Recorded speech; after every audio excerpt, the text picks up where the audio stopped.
আজকে আমি শেয়ার করব আপনাদের সাথে কিভাবে মুচমুচে এবং পারফেক্টলি চিটে পিঠা তৈরি করা যায়। আমার পিঠাটা কিন্তু দেখেই মনে হচ্ছে যে পিঠাটা খুব মুচমুচে এবং পারফেক্টলি হয়ে উঠেছে। আসসালামু আলাইকুম, আমি লাবণী, লাবণী কিচেন বিউটিতে সবাইকে স্বাগতম। তাহলে চলেন শুরু করি। এখানে আমি চিটে পিঠার একটা পারফেক্ট গোলা তৈরি করার জন্য এখানে আমি নিয়েছি 2 কাপ চালের গুঁড়ি এবং এর মধ্যে আমি পরিমাণ মতো লবণ দিয়ে একটা হুইক্সের সাহায্যে খুব ভালো করে মিক্সড করে নেব।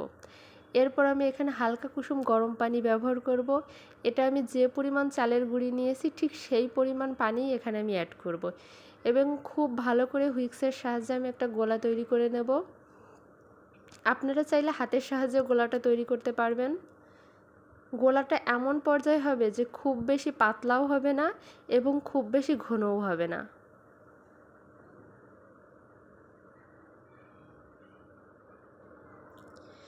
আমার গোলাটা তৈরি হয়ে গিয়েছে। এবার আমি চুলায় একটা প্যান দিয়ে দেবো। প্যানটা গরম হয়ে আসলে আমি এখানে হাতের সাহায্যে ছিটিয়ে ছিটিয়ে গোলাটা প্যানের মধ্যে দিয়ে দেব। হয়তো এর জন্যই নাম হয়েছে এটা চিটে পিঠা।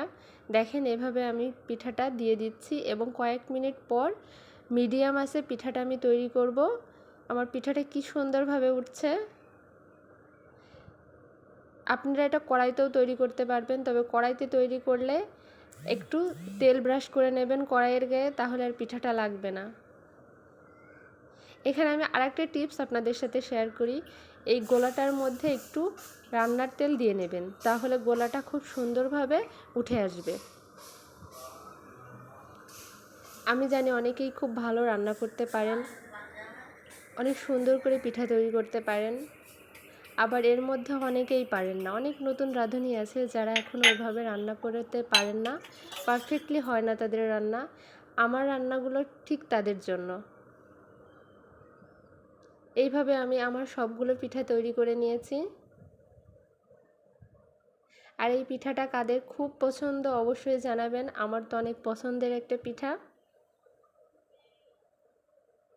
আর আমার পিঠার রেসিপিটা এবং পিঠা তৈরিটা ভালো লাগলে অবশ্যই কমেন্ট করবেন, লাইক দিবেন।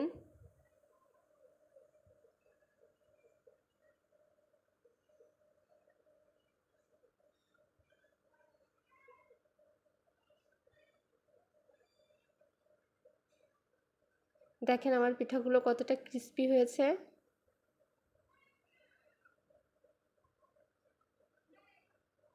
এভাবেই আমি আমার সবগুলো পিঠা তৈরি করে নিয়েছি।